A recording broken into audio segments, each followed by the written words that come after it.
Le biberon. Alors, un biberon dans lequel on n'utilise que du lait n'aura pas besoin de cachérisation. On le lavera comme il faut et ça sera cachère pour Pessah. Si par contre on a l'habitude d'utiliser des poudres qu'on rajoute avec le lait, si ces poudres sont hametz, alors il faudra distinguer deux cas.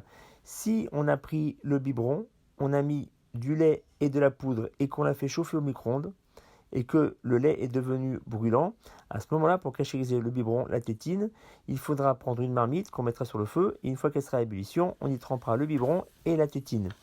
Si par contre, on prépare le lait et la poudre dans un autre ustensile, et qu'une fois qu'il est brûlant, on le verse à ce moment-là dans le biberon, alors pour cachériser le biberon, il faudra le nettoyer et ensuite prendre de l'eau d'une bouilloire, une eau brûlante, et la verser sur le biberon jusqu'à ce qu'elle déborde.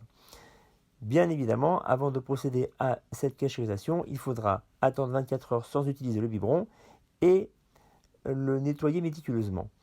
Et cette cachérisation marche aussi bien pour un biberon en verre que pour un biberon en plastique, donc même les tétines peuvent être cachérisées de la manière qu'on vient de citer avant.